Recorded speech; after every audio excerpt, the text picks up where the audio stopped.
You might think January is the off season for fantasy football, but not over on Underdog. We got a brand new tournament launching any minute now. So that means we have to get to fantasy football rankings here. Davis and I were combining for like a top 25. So the first 2-ish rounds there.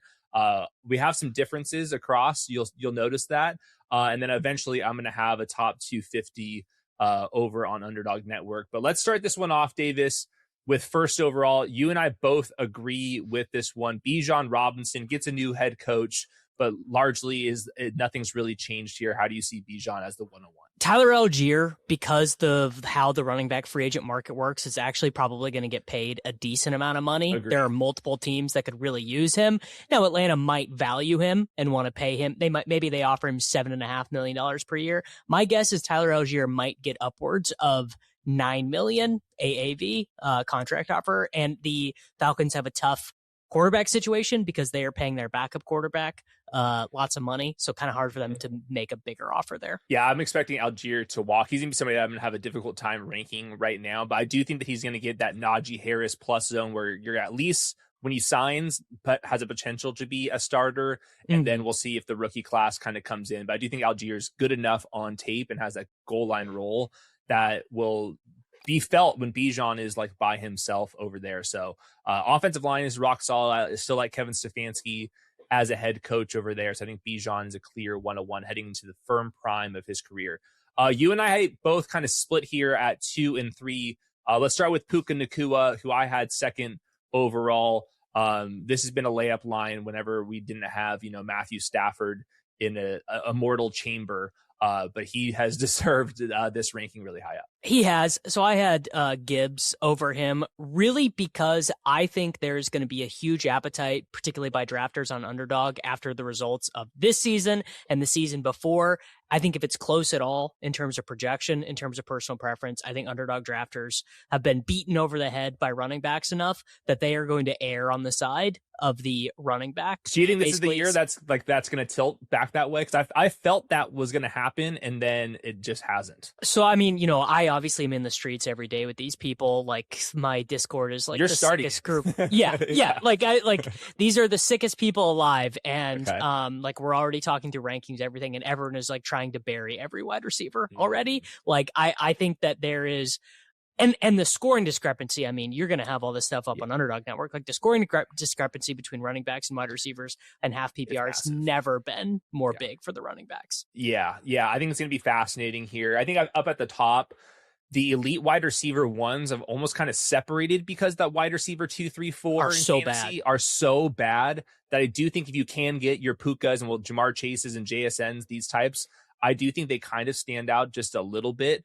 So as for Puka Nacua, just like triple crown candidate every single year. Devontae Adams is going to be another year older there. Offensive line still really good. Matthew Stafford's not going anywhere. So it's like really maybe like a smidgen, maybe like a 5% of Stafford. They win the Super Bowl, retirement risk, something like that. Sure. But that's about it. Yeah, sure.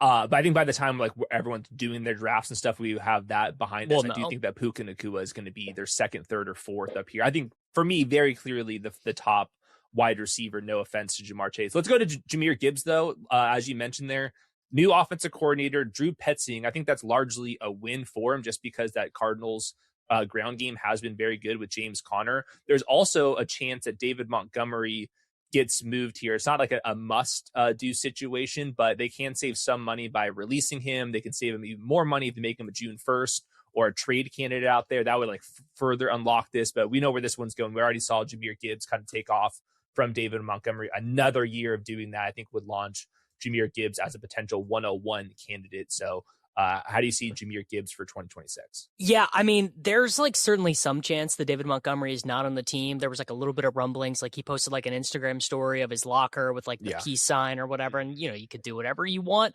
with that. There was a comment from one of the coaches that was along the lines of like, he deserves to be somewhere that features what he can do or something like that. Which those comments are like always weird to me, because it's like you could just keep him. It's like, it sounds like his problem, not your problem. It's also seems like something like if you were going to get rid of him, you want to be nice about it. Like this is what you kind of say. Correct. And like I think they love David Montgomery, like clearly like such an extension of the coach. Like Dan Campbell loves that guy. But, they've kind of reached the pinnacle of what they can do with their current system and Jared Goff. And like the only way out of that is more Jahmyr Gibbs, now more David Montgomery. Actually wouldn't surprise me if Gibbs does end up like when the pencil pushers sit down with their projections and everything, if Gibbs ends up being the number one overall player, projected. Don't know if he'll be drafted there, but. Yeah, I do think if things break his way, Jahmyr Gibbs has a chance to be the 101 in drafts. There's really no difference between him and Bijan. I think that like the top 5th percentile outcomes for Gibbs might be just a little bit better just because of offensive infrastructure, but Bijan gets the big boost without Algier. So we'll see. I think those are a very clear top 3 to me. Both you and I agree on who should be number 4, and that is Ja'Marr Chase. 100%. I mean, he is kind of an interesting player for fantasy because he generally has a much lower floor in a given game than other first-round players. Famously finishes the number 1 overall wide receiver 1 in 2024 with only 4 100-yard games. Him and Jefferson are, different faces of the same coin, whereas Jefferson doesn't have the same, 47-point explosion, but he got to 1,000 yards with like the worst quarterback play possibly imaginable. You would hope things are better for the Bengals this upcoming season, although somehow they always find a way to, Joe Burrow's made the playoffs twice, which is just like, crazy. you're like, how could that possibly be true?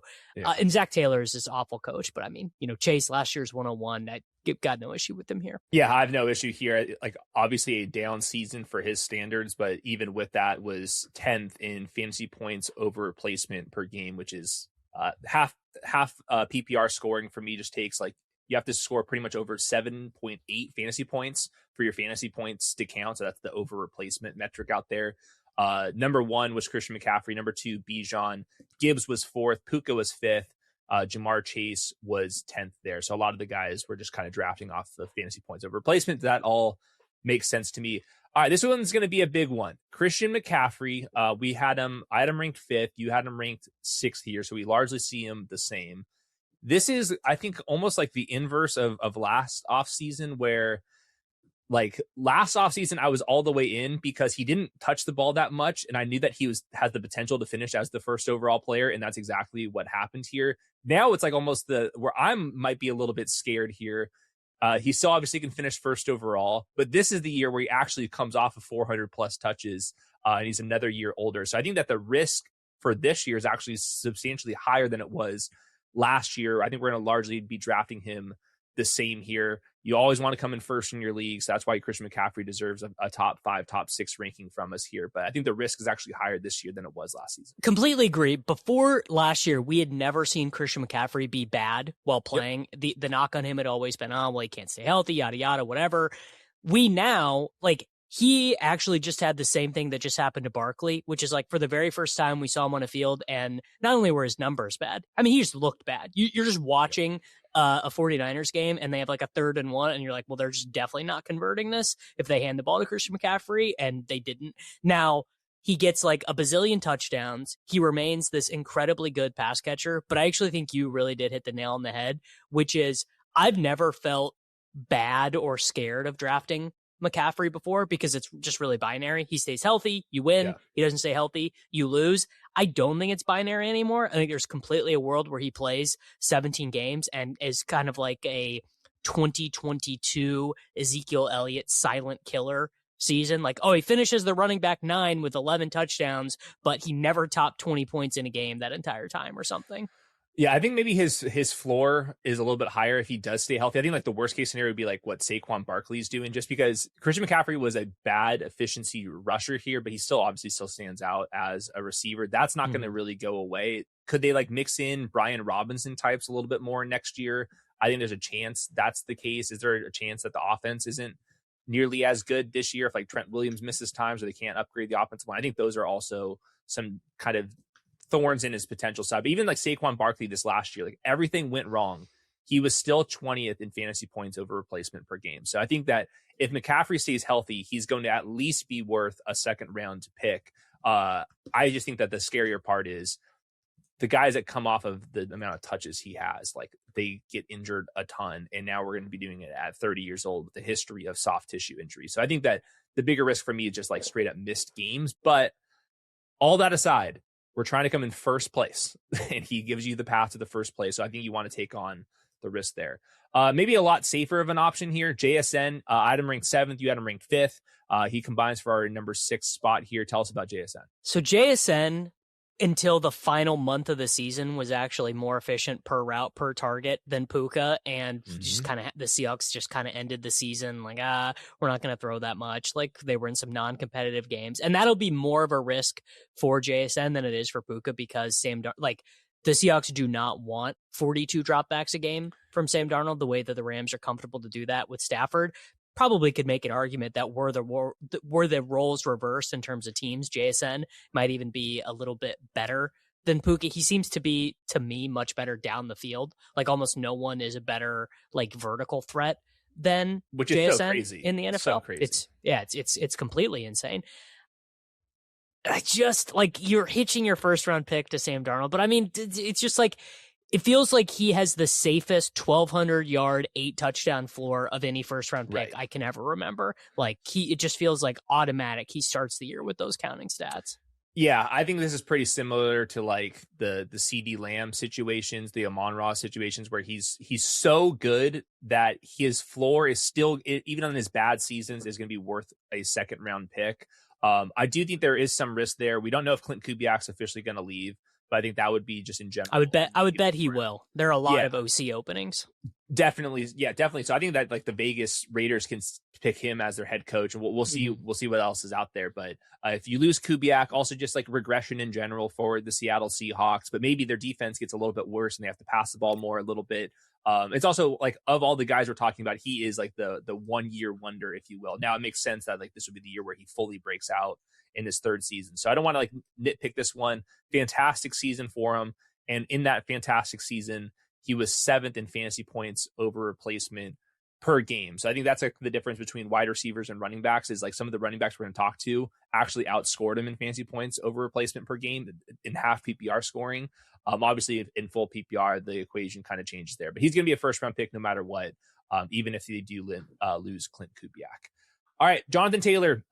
My assumption was the Colts are going to just probably re-sign Daniel Jones. Daniel Jones might start on the PUP list, but they'll have some capable backup. I guess Riley Leonard is already capable enough as a Riley number 2. Leonard.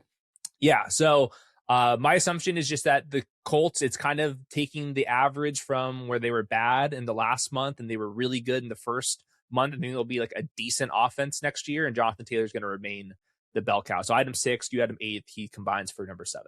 Yeah, that was my assumption as well. It'll be really interesting to see how the market treats him, because he started off the year when everyone was paying attention to their fantasy teams so well. Yep. And then really, even before Daniel Jones got injured, was really starting to tail off. He really is not that involved as a receiver. So much of his stuff is based off of the long touchdowns. This feels like just doing the Barkley thing over again. We just did this. Sure. Barkley was a horrible first-round pick. He was a really good 2-3 turn pick. We're going to do it again. If Jonathan Taylor scores 9 long touchdowns in 2026, guess what? You'll be glad to have had him. If he scores 4, you'll be really bummed out to have had him. I kind of honestly wanted to move him even lower than I had him in my rankings, because I am so skeptical of what Achilles Daniel Jones is going to look like. And obviously there'll be another year of the RPO kind of stuff that Shane Steichen was doing last year. But it's just really hard to say this guy who was so good should be a second-round pick. Yeah, there's definitely some risk right now. Braden Smith, a tackle for them, is a free agent. Alec Pierce is a free agent. I can actually see, we're not going to talk about Colts wide receivers very much, but I can actually see them keeping Alec Pierce and trading or releasing Michael Pittman. Pierce is actually better. So we'll kind of keep track of that. But I don't think we're going to have all 3 of the pass catchers back. So yeah, there's some things to figure out. Jonathan Taylor was 3rd in fantasy points over replacement per game last year. So I want to hold the line here, but definitely there's some parallels to the Saquon Barkley stuff from last year. All right, another fascinating one, CeeDee Lamb.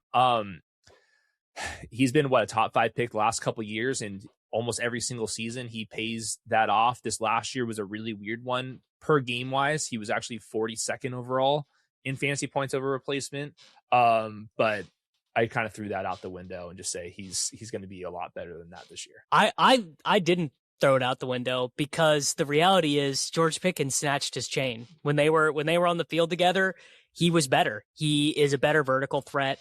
CeeDee Lamb is, I think CeeDee Lamb is definitely a better player. I wonder if it's maybe even kind of like a stylistic thing with him and Dak. Like Dak just might prefer to make, because Dak is very turnover averse, which is just very funny because Dak gets bad rap. But well, he had like that one season where like every single tip pass that was thrown over the middle went for an interception. He had more interceptions than turnover worthy plays that season, like something absolutely ridiculous. So yeah, there is something to that. The Cowboys defense probably gonna get a little bit better there. Yeah. Are you working on the assumption that Pickens is not leaving though? Like Pickens is going to be a Cowboy, I would say 85% of the time. They have the franchise tag, and I think that they should extend him. What's your thoughts? Yeah, Pickens is going to be on the team, and I drafted more Pickens than Lamb in 2025. I plan on running the same thing back. I love CeeDee Lamb. Got the Oklahoma helmet behind me. Like I love him, but just the truth is that the NFL has also kind of gone away from Lamb's archetype of player. It's the big guys coming back in fashion. You know, the big guy who can just like make a play against quarters or whatever, that is back in vogue because teams are now really consciously trying to take away the 7-yard slant. They're like, we actually don't want to give that to you anymore.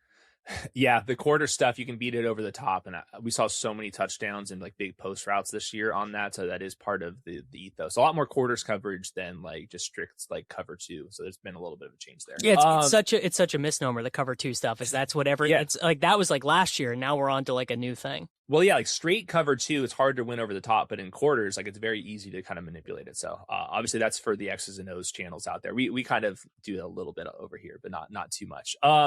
Okay, Trey McBride. I had him 11th. You had him 7th to kind of set the table. He was 16th in fantasy points over replacement per game. Now, that's half PPR, and that's best ball scoring.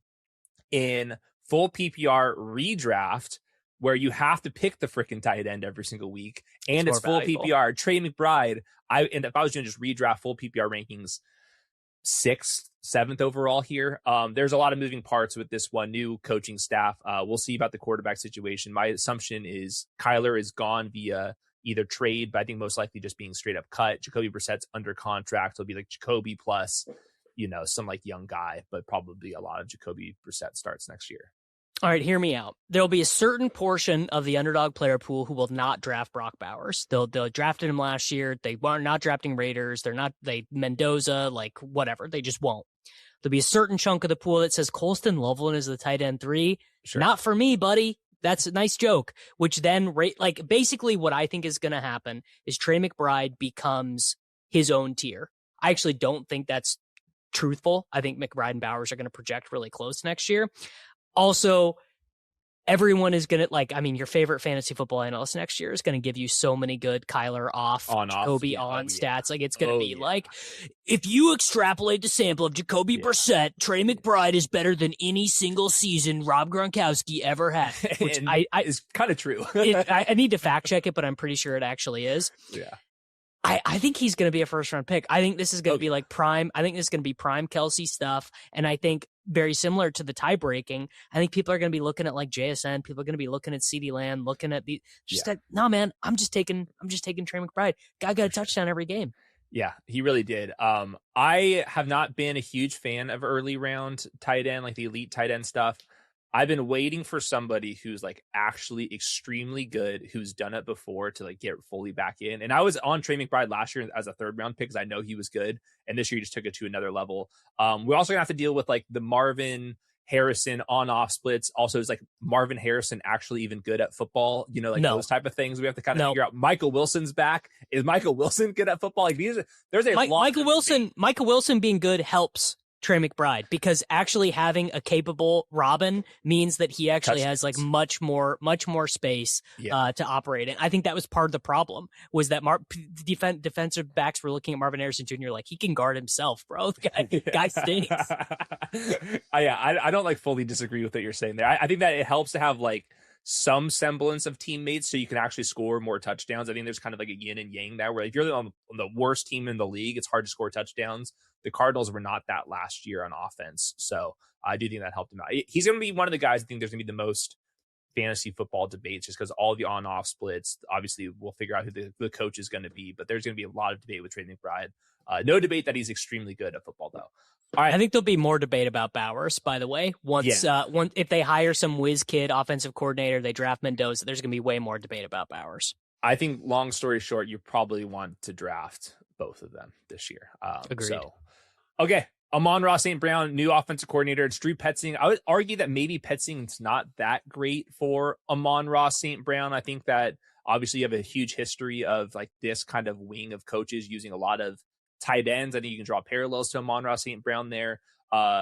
He hasn't really had a player that kind of fits the Amon-Ra St. Brown archetype, except if you wanted to say Trey McBride and Amon-Ra are the same exact player, which I'm fully open to listening to things like that.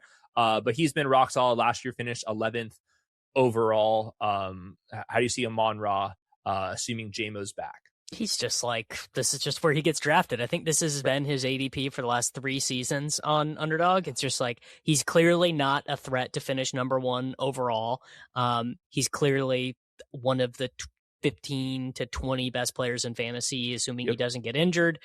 He plays all his games in a dome. It's just, and there's just really nothing to say. It's exactly who he is. All right, promo code the Showtime, and let's talk about Surfshark. It's 2026. We're all working on the go from home, a coffee shop, even on vacation for some of us.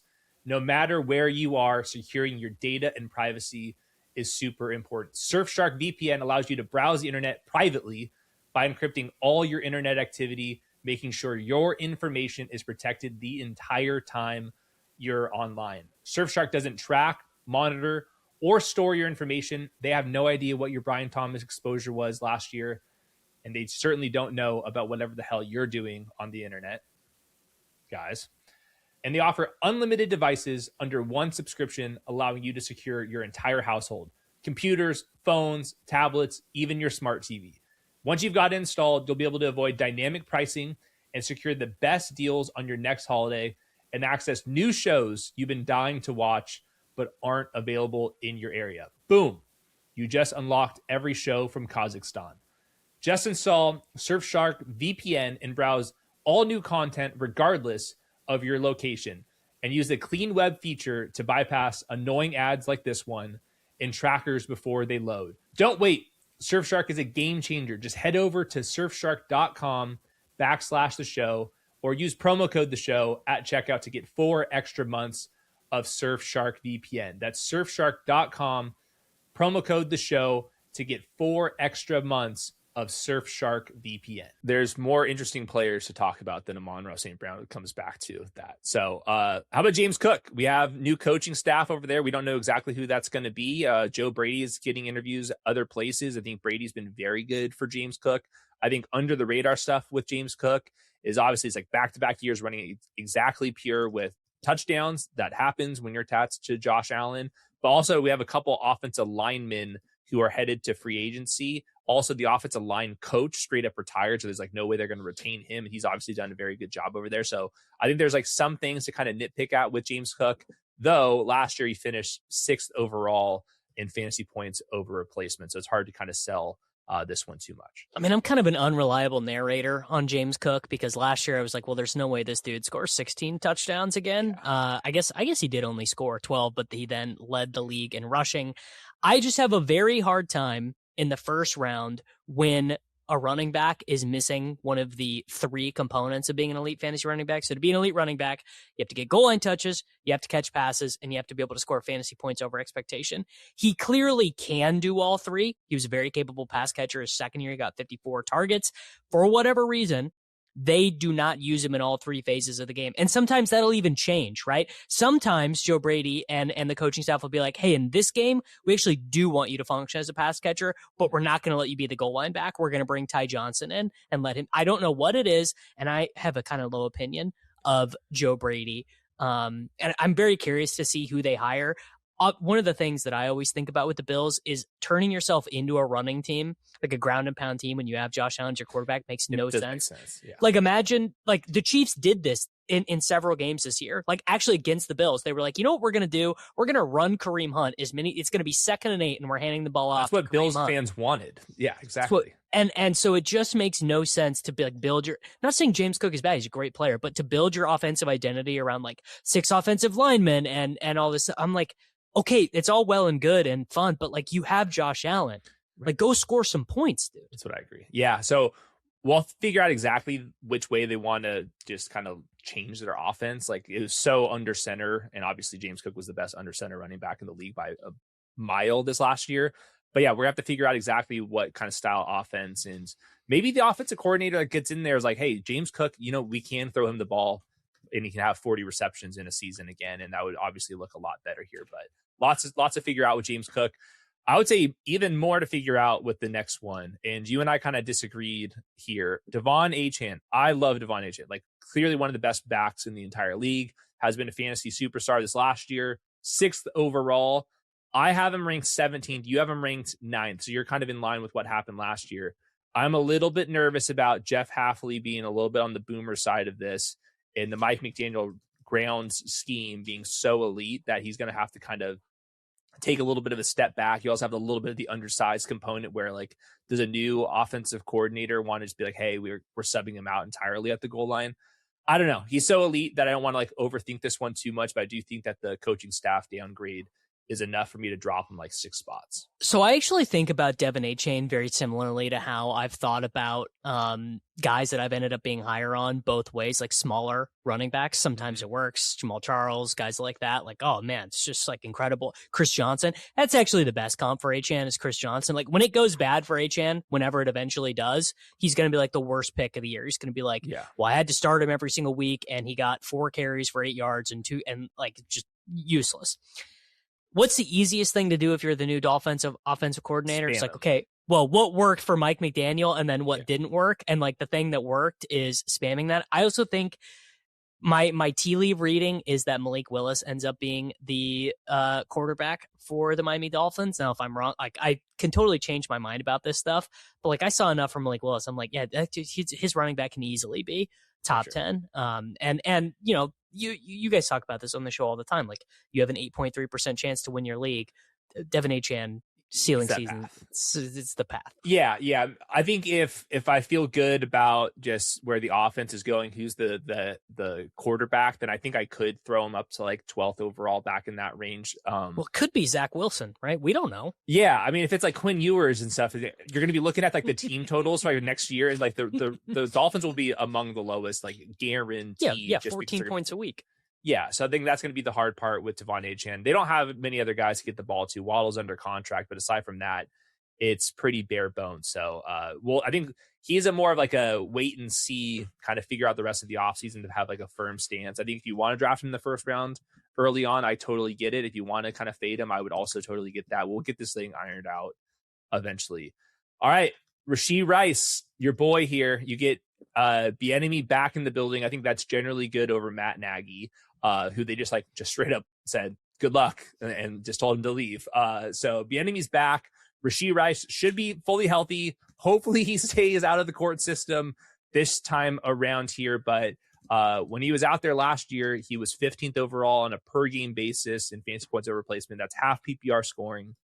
If you're in full PPR, he's going to catch 1 million passes. I'm assuming Kelsey's going to retire here. Assuming he's not going to. He's not. Kelsey's not going. Ooh. I think that was a big part in why they wanted Bieniemy to come back and why they didn't pursue McDaniel or any of these guys harder. Bieniemy is like Kelsey's favorite coach of all time. He's already come out and said like, "Oh, I'm so excited to see EB in the building again." Yeah, like that's like his guy. Okay. And this was actually my supposition the entire time after Mahomes tore his ACL. Is I think that Kelsey and these guys, like, they're such a band of brothers. Like, I don't think they want their final game to be a home loss to the Chargers where Mahomes tore his ACL. I think it's just too much those guys have gone through together. I could be wrong, but that's my read. Yeah, I'm just looking at that quote that he can't wait to see him in the building. You have to be in the building to see him. So that's certainly something there. Yeah, I'm guessing Mahomes is going to be back. If it's not week 1, it's week 4, and like you'll just kind of figure it out. Rashee Rice will be accruing some fantasy points over that time. Xavier Worthy, I think some of the risk last year with Rashee Rice was like, hey, what if Xavier Worthy is actually really good? Turns out he just might not be that dude. So there's actually a lot less risk with Rashee Rice. No suspension looming at this point. Obviously, famous last words with him. And then Xavier Worthy doesn't look like he's going to be one of those dudes. Yeah, so Worthy going to be a really good round 14 pick. Yeah. Need him. So the whole deal with Rice is he was the wide receiver 5 and half PPR in points per game last year. Yeah. That includes one Aladakun game and one game where Mahomes tore his ACL. If you span it back to 2024 and you include those games, he is wide receiver 2 behind only Ja'Marr Chase. And do I think he's as good as these guys? Do I think he's as good? No, I don't. Fully a PPR scam. It is fully unethical. Probably the most unethical thing they do. They just like give this guy touchdowns. Like Reed just calls the spam touchdown plays for him. But that is going to happen this upcoming year as well. And assuming he does stay out of the court system, I have no inside knowledge. I wish that my favorite team would only draft guys with 4.0 GPAs who've never talked to a woman before. But I'm not sure you want that either. Maybe a middle ground. Maybe some kind of middle ground in there. Yeah, just a bunch of Fernando Mendozas on my team. Look, you don't have to like it. I don't have to like it. No one has to like it. If he plays 17 games with a healthy Mahomes, he's like going to pretty easily be a top 10 player in fantasy. Yeah, you're selling me the more that you talk about this. So I have him at 18th. I think it's like more of the floor to me right now. I might have to move him up higher than that. Yeah, there's lots of good news coming for Rashee Rice this year compared to last year. Okay, another one, Omarion Hampton. He's getting a bunch of good news here. Mike McDaniel, I think, is awesome for Omarion Hampton. Obviously, McDaniel started as a run game coordinator for the 49ers. We saw that with Devon Achane recently. We saw that with Raheem Mostert. Hampton, I think you can say he's maybe not as shifty as some of those guys. He is extremely fast, and you can get him to the perimeter, and I think you can actually use him in a lot of the same ways as you did with some of these other backs, even though that he's way bigger than them. I do think he's more of just kind of like in the Derrick Henry mold where get him to the perimeter, and he's just so fast that when these DBs are just trying to hit his ankles, that he kind of just shred those guys off. So assuming that they're going to get the 2 offensive tackles back in place, they do have enough money here to find a better guard or center on top of that. I do think Omarion Hampton's going to look really, really good here in the projection. So I have him 12th overall. You have him as a second round pick as well. He's definitely going to be drafted in this area. There's going to be a lot of hype for him. Yeah, Derrick Henry with a little bit of PPR scam. The McDaniel stuff, Chargers players are going to be really expensive. Yep. I do wonder though, Najee Harris? Aren't they just going to re-sign Najee Harris? So what, like a $2 million? It's who gets Najee Harris fully healthy, rehab from the Achilles. Who gets the first carry for the Chargers in 2026? Hampton. I think the Najee stuff, you could have sold me on it last year, and it was going to happen. We saw it for it was going to happen. Yeah, it was literally happening. This year, it's a totally different ball game. I was a huge Hampton. I was a huge Hampton bull last year. I will also kind my eyes peeled quite a bit on if they are in the market for a Ty Johnson type guy. If they draft some kind, and if they draft Desmond Reed, I mean, such a non-Harbaugh player, but if they draft someone like that, that is going to be a big alert for me for 2 reasons. First being Hampton was one of the worst running backs in pass protection. He is. Last His eyes year. Are terrible. He is really, really bad. And some coaches, that doesn't matter, right? They just want you out there to catch the ball. That does matter to Harbaugh. Sure. So we'll see. Yeah. I'm guessing Kamani Vidal played well enough that for sure he's just the 2 and just Hampton Vidal. And if they're really going to do Vidal in passing situations over Marty Hampton, hopefully Hampton takes offense to that because Kamani Vidal is half of his size. So hopefully there's some improvement there. I know a little bit of wishful thinking, but I do think of the second round running backs who has a chance to finish as a top 5 overall pick. I do think Hampton has that in his range of outcomes. Like you said, though, everyone loves Mike McDaniel. For the fantasy nerds, people that are drafting, in January, they love Mike McDaniel. They don't care about the leader of men thing. The Chargers are going to be very expensive this year. So we're going to have to figure out exactly what's too high. I think the Ladd McConkey stuff is going to get really interesting immediately. And then on the flip side, Saquon Barkley, the Eagles literally could not find a coordinator. They just they have not been able to lock one down yet. So we'll have to figure that out. Who wants that job? It's a very risky job.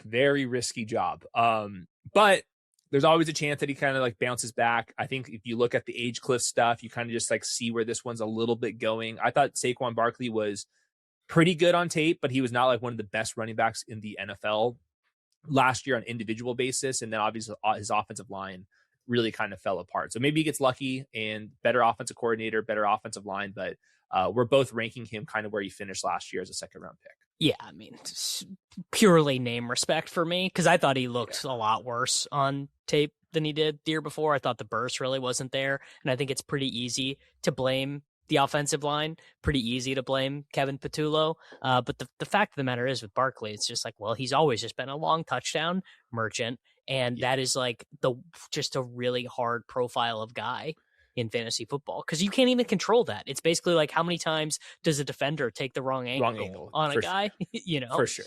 Yeah, and also part of it, like, that the tush push stuff is going to keep happening. So like Saquon Barkley has to score from distance, because unlike every other running back in the league, it's just hard to no 1 yard touchdowns. Yeah, and that's obviously not happening. Extremely important. So that's going to be a tough one to debate there. We'll figure out who the offensive coordinator is, but really it's like, I'm not sure how much of a difference it's going to make. There's some like obvious limitations there. And if Saquon Barkley doesn't have as much juice, like that's going to hurt him. All right. Ashton Jeanty. I think it's very similar to the Brock Bowers stuff. The people that drafted Jeanty last year, I think a lot of them are going to say, not again. I think everything's changed here. They have cap space to figure out the offensive line. They know they have to figure out the offensive line. They're going to have a new entire coaching staff. Obviously, Chip Kelly did not give a shit. And hopefully the new coordinator will. I also think that Fernando Mendoza is a very good prospect for like just keeping the offense afloat. And I think that Ashton Jeanty, even if he's not like as good as Gibbs and Bijan, like that tier, if he's a second level running back, that's enough to go crazy in fantasy. So firmly a second round pick for me. Also, how about Pete Carroll's Nepo kids are not coaching the offensive line? As a USC guy, it's like what we need Pete Carroll and his sons to do is fundraise for the NIL at USC. Like that's where we need this family to be not coaching offensive line in 2026. I on one hand, I feel so stupid for being optimistic about the 2025 Raiders. Like, what, you really thought Chip Kelly and Pete Carroll? I was like, wow, Pete Carroll's a serious coach, and Chip Kelly just won the national championship, and they played so. And I'm like, okay, well, don't let being wrong about that carry over and be wrong when there actually are positive signs. Like if it's like Clint Kubiak and they spend a bunch of money on offensive line, and Mendoza looks great and he's a great, like, don't let it, because I mean that's just good life advice in general. Don't let a bad decision compound. Don't make bad decision on top of bad decision.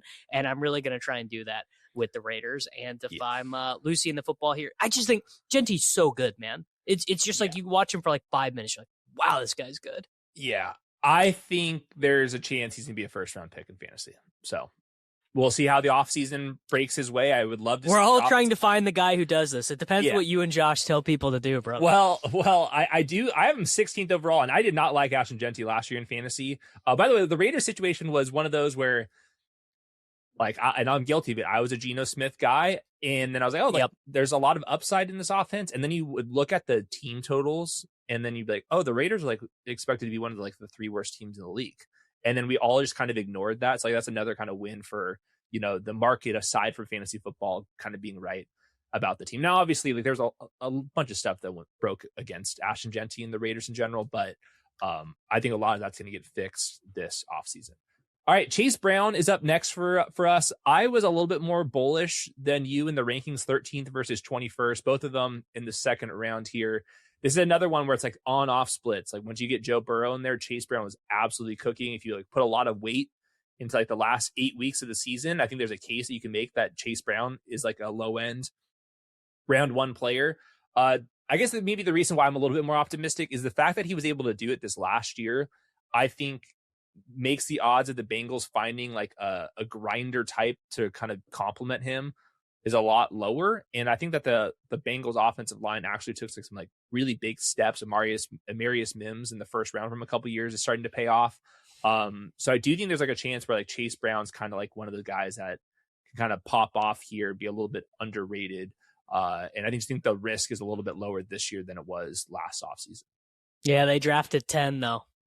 They're drafted. You think okay? So you think we're gonna get to Jeremiyah Love? So like, this boomer group of idiots that has kept Zach Taylor around. Yes, I think they're drawing very live to take a running back at 10. You don't think they're like gonna be at gunpoint saying you are drafting a defensive player? I don't care what it is. Like, no. I have no respect for almost anyone involved in the back. I feel really well. They have like Joe 6 Burrow scouts. Like they like legit have like 6 people like scouting the entire draft. So it's like almost like a YouTube channel worth of scouts. It's like the least serious operation. Like they're running it like it's 1964. Like you can probably still smoke in like the Bengals front office. Like, you know, it's insane.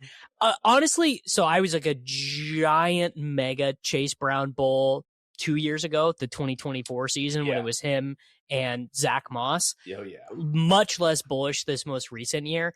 The fact that they were consistently turning over 45% of the offense to 31-year-old Samaje Perine is like, that's so bearish. It's like, honestly, it's very similar to me as like the Pacheco thing from this last year. Not actually, they're kind of similar, like workhorse guys who are really fast coming out of college, where you are just not trusted by the current coaching staff to do the work. And this has consistently been their pattern. It was the same way with Moss. Like when Moss was in there, it was a 50-50. When he went out, they gave it all to him because they hated the third guy. I don't even know who the third guy was on the Bengals last year, but they hated him. Taj Boyd or not Taj Boyd. It wasn't even Taj Boyd. It was Taj Brooks. Taj Boyd. I mean, that's where you've been doing this a while. Same thing. But they wouldn't even call him up. It was like it wasn't even Trevion Williams. It was like another anonymous guy. This is like the archetype of guy who gets buried in fantasy football so quickly. Like, oh, remember Chase Brown? Oh, he's not even on a team anymore. Yeah, there's definitely some risk here.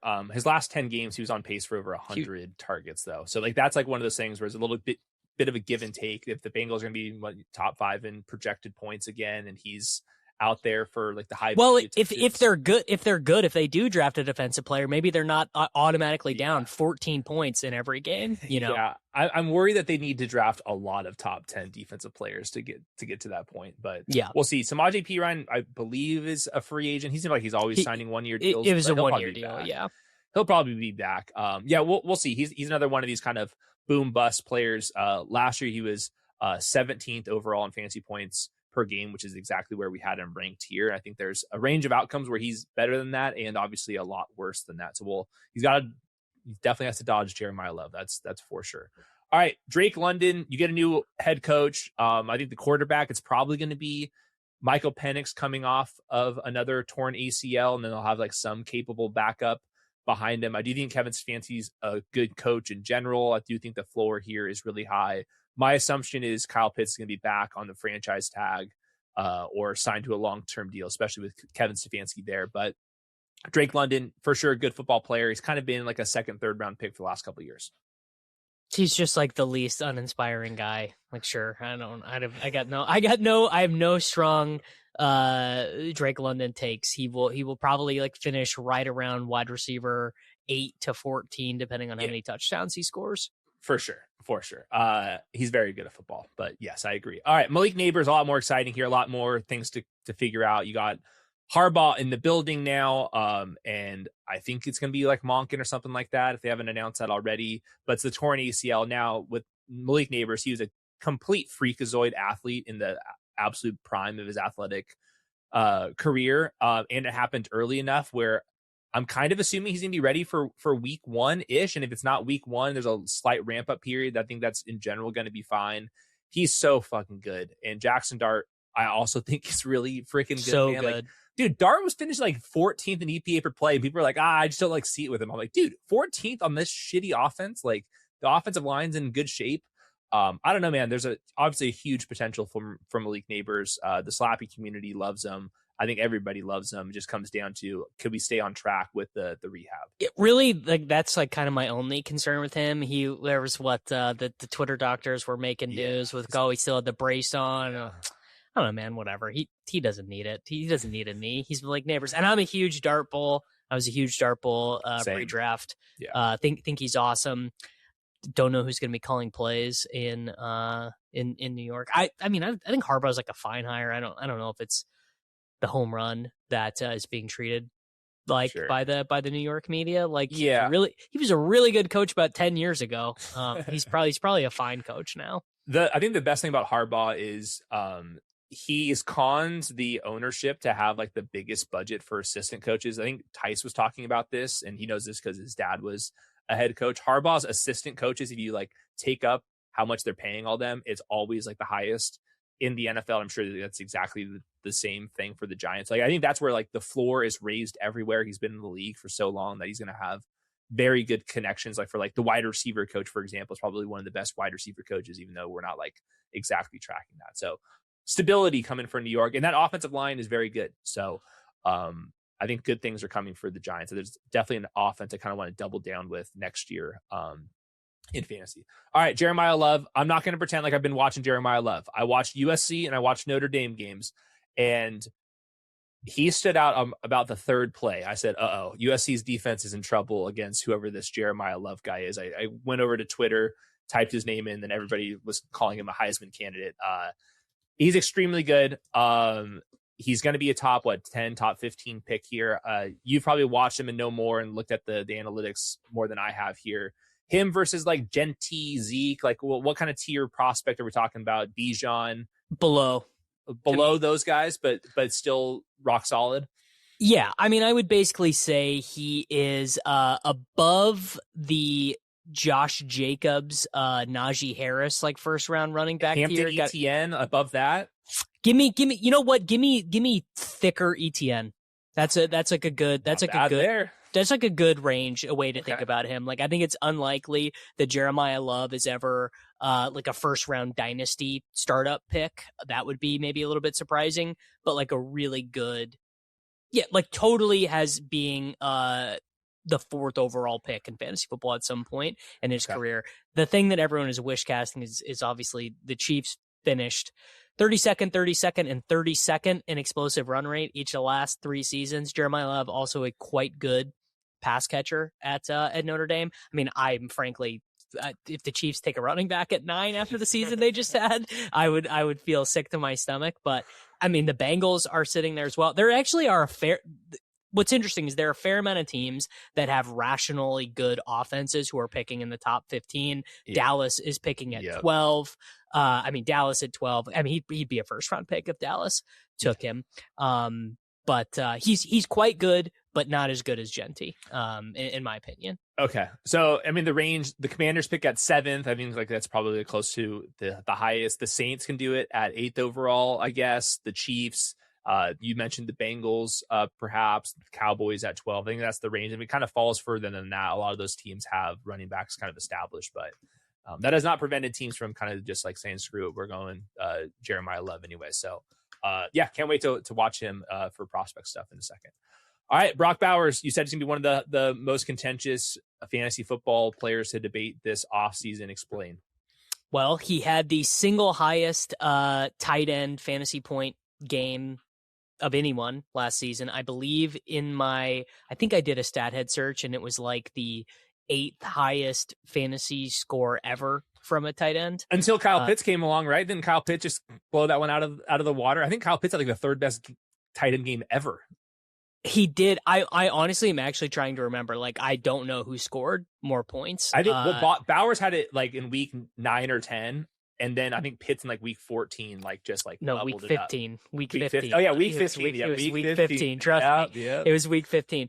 I mean, Bowers is like going back to his age 17 season at Georgia. He's basically been the best player on every team he's ever played for. He was the best player on the Raiders last year.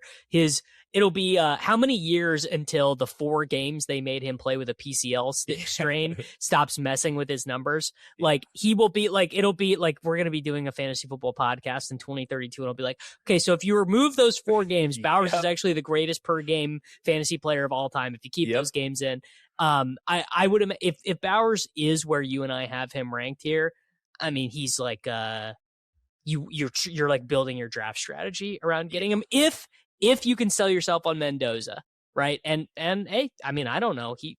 I'm undecided.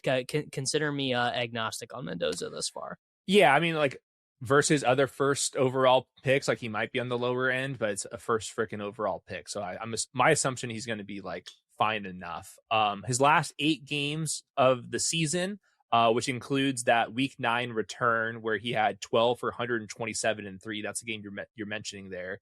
His pace, 125 targets, 96 receptions, almost 1,000 yards, and then 15 freaking touchdowns. So that would be magnificent for Brock Bowers. No Jacoby Myers. They're probably going to add to the wide receiver room, but they like are desperate to do it. It's like Trey Tucker and Jack Besh as the top 2 guys. Like that would be fantastic news for Brock Bowers. He's obviously one of the best tight ends in the league already. And I think there's a chance he's like, will be viewed as like the best. So this is kind of where I had him ranked last year. And obviously I wasn't quite as high as others, but I think like the narrative kind of like proved to be true on both sides, that the Raiders weren't good enough and that was the risk. And then, but Brock Bowers is so damn good that he's going to be a first round pick eventually. So consider this the floor until we kind of get the right head coach in the building. If they hire the wrong guy, I think I'll probably stay around the round 2-3 turn. But if they get the right guy in there and Mendoza's kind of passing the test, I do think that there's a chance he gets steamed up to like 13th, 14th overall. Derrick Henry time, there's September football, there's December football.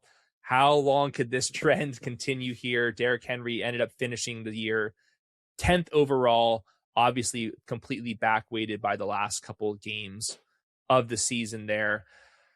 He's always a second round pick. Some years it's okay. Some years it's elite. It's going to be his age 31, 32 season there. 32. Yeah. So how many more years can we do the December stuff with Derrick Henry? Depending on, I haven't looked at the schedule yet, there's a chance that he would be freaking 33 in week 17. These quarterbacks turn 33 and you're like, I don't know how many years he has left, dude. It's like, how can he keep getting away with it? I don't know. It's like, I drafted him last year. I was like, well, I'll draft my 8% or whatever of him. But it's like, if he fails, it'll be the most obvious. Well, the 32-year-old running back who doesn't catch any passes and is going through a coaching staff change and they don't have a boomer coach anymore. Like, he failed. Yeah. What would like failing be though? Like, because we're talking about a half PPR here, like Breece Hall, like the Ravens offense is not going to look like the Breece Halls of it all and stuff. Like, is he like worst case going to like just kind of like plow his way to like being the 35th overall player? Like, I think that's his fail probably looks like this 20 for 75, 21 for 64, like 8 for 42, 15 for 33. Right. Like, it looks like what he did last year. And instead of scoring 16 touchdowns, he scores 9, I just don't see the 9 touchdown things. Like, you're gonna have to like sell me that the Ravens offense is going to be bad. Like he's still. It would be more goal line touches. It would actually be more that the stuff that they were starting to do at the end of the year with Keaton Mitchell, where he was like a real part of the offense, is Keaton Mitchell is actually all the way back from the ACL and he's way more explosive, and we are actually like timeshare. Like the last year of Zeke and Pollard, that's what it is. Sure. That's what it becomes. We're like, Pollard actually outscored him, even though Zeke scored 11 times. Yeah, so he's had at least, like last year he had 18 attempts per game. I think like the path would be that's now at 15. You chop off a couple touchdowns there. The Ravens kind of stagnate, and then he finishes as like the 40th overall player. He's the running back 18. I think that's like the downside, and then like the upside would just be like same old shit with Derrick Henry. So I think where we have him ranked is appropriate. Like, you're acknowledging what Derrick Henry can do. I have him lower this year than I did previously, just because it's another year older, but I do not think that he belongs in the 3rd round. The upside and half PPR, I think, is still too strong there. So we both have him at 21st overall. I think that's totally fair. Nico Collins, we're both in the same range here. Really good at football. Obviously, the Texans offense always has some big question marks there. I'm assuming the offensive line is going to take another step forward.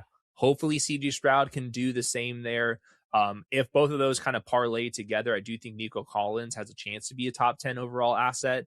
But we've been seeing that for the last couple of years. He's kind of been more in this range in general. It's, again, just like another very uninspiring guy. Like, not uninspiring. He's a great player. I am uninspired by everything involving the Houston Texans. Like, I'm uninspired by CJ Stroud. I'm uninspired by the coaching staff. I'm uninspired by the offensive line. Your boy, Jaquavius Woody Marks, very uninspiring running game. Not my guy. famously opened the big board last year at 160 overall, got punted all the way back down, and then came all the way back up. Yeah, he's not very good. So yeah, Nico Collins is this is the tier of wide receiver that I think previously in best ball was being drafted 12th, 13th, 14th, 15th overall.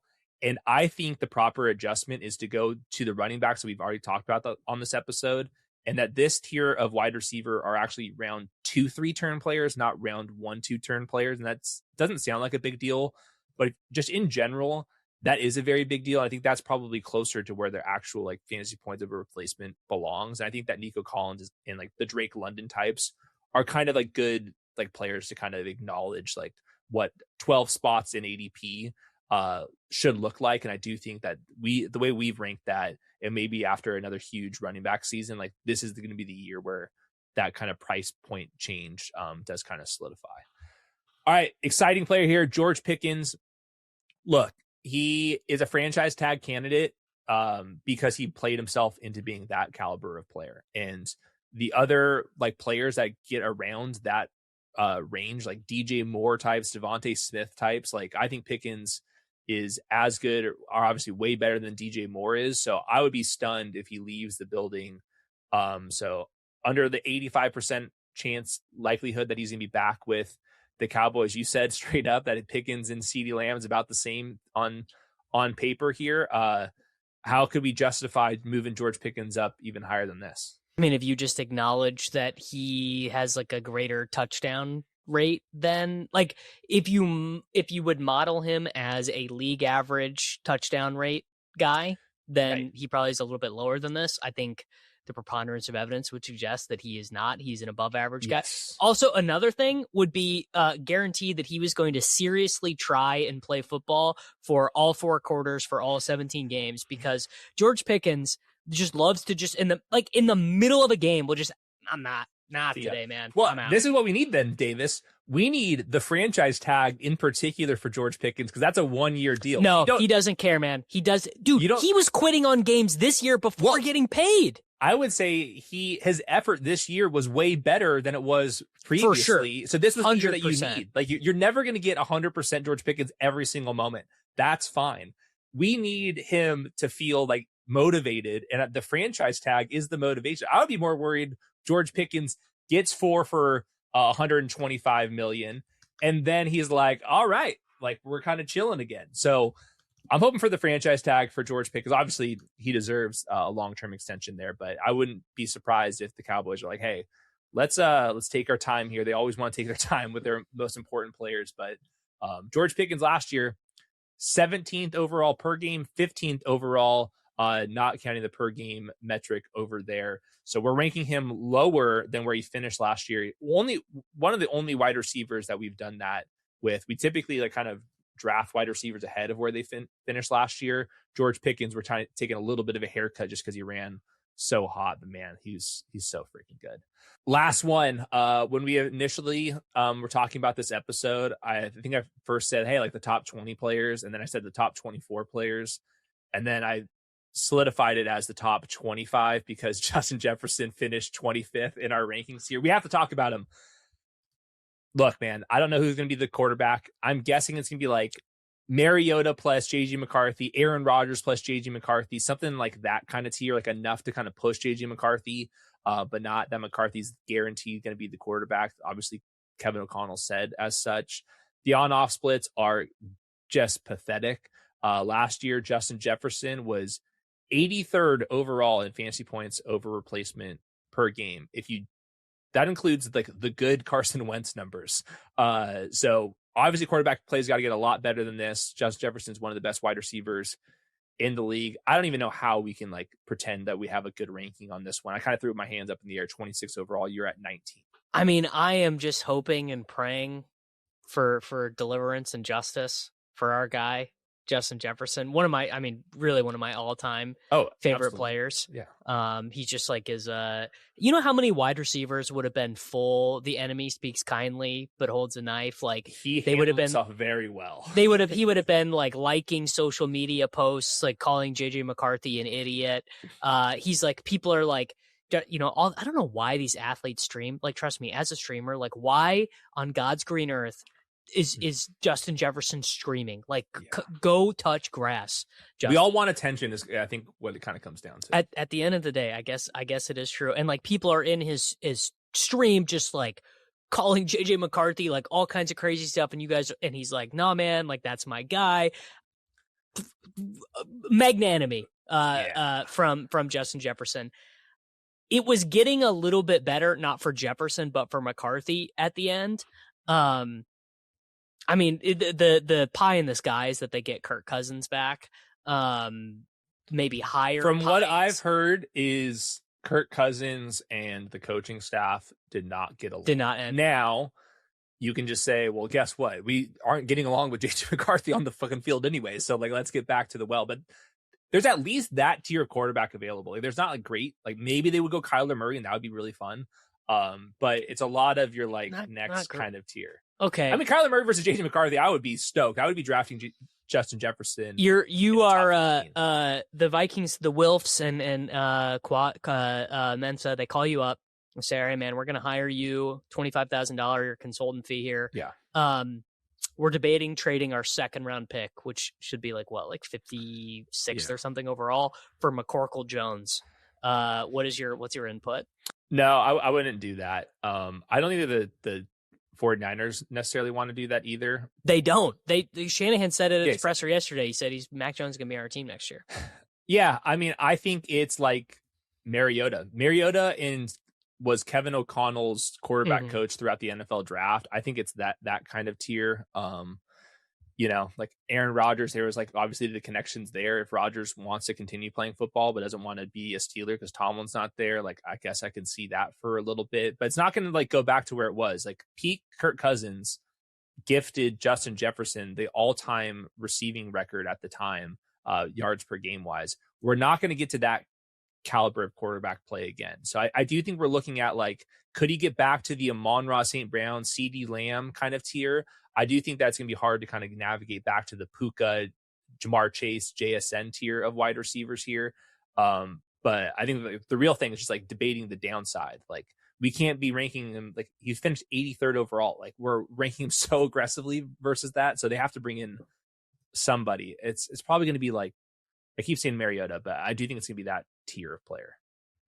I mean, I kind of hope it's not Mariota. They're just like not like they're just not that great available. I'm gonna just hope that JJ McCarthy locks in, dude. I'm gonna just hope like he's overly locked in. He needs to like lock out. He needs to lock out. You know what? Actually, taking it back, JJ McCarthy, find transcendental meditation. I think that actually might help you. For some people might get too deep in their brain, give them a little bit of psychosis. I think it might help you, JJ. Well, I think he does a lot of the meditation stuff. I think he's like overthinking everything in his life. He just needs to like throws the ball so hard for no reason. Just like he's got everything. Post, but it's like he reminds me of like Derek Jeter, like in the hole shortstop and just winding up and throwing it as fast as you can at all times. Like at some point we just got to kind of take a breather. So I don't know. And like the other thing, like Jordan Addison, like does he ever like not want to be like in handcuffs? Like that's another thing we have to kind of figure out. TJ Hawkinson, are they going to move on? That's not even honestly Addison not being there it would be bad for Jefferson. It's almost always been good for truly elite wide receivers to have a capable Robin. No, you could actually maybe argue Jordan Addison is like maybe overly capable, like actually quite a good player, but it's just a lot harder to have half your defense looking at Justin Jefferson when Jordan Addison is also there. Yeah. I mean, I think long story short is there's not an available quarterback that's going to bring Justin Jefferson back to the 100 yards per game marks where he was averaging 100 yards per game before all this nonsense. The goal is to get back to 80 yards per game because he was at about 45 last year. So they got their work cut out to them. I think that if it is that tier of quarterback that we're talking about, I think round 3 sounds crazy, but I do think like that's justified. There's a lot of Justin Jefferson stands where I do think that he's a candidate to be drafted in the second round, no matter what. And I would get it. Like, there's a lot of the next caliber wide receivers that we're talking about. Chris Olave, I think I would be drafting over Justin Jefferson right now. But then it's like T. Higgins, Ladd McConkey, A.J. Brown, Garrett Wilson, Tedero McMillan, J-Mo Williams, Devontae Adams. Like, that tier of wide receivers, there's obviously question marks with that group as well. So there's obviously the big name brand stuff. But yeah, Vikings have their work cut out. That is for sure. My guess is that there will be a time period, and I don't know when it'll be, when there will be like just a nadir of Justin Jefferson value. It'll be like, oh yeah, someone catches KOC on a hot mic saying JJ McCarthy stinks, or like Schefter reports they tried to trade for Mac Jones but wouldn't meet the price, and they're really confident in McCarthy. Like there will be someone in Best Ball Mania 7 who gets Justin Jefferson at a 4th round price. So it'll happen for somebody. Yeah, I can totally see that.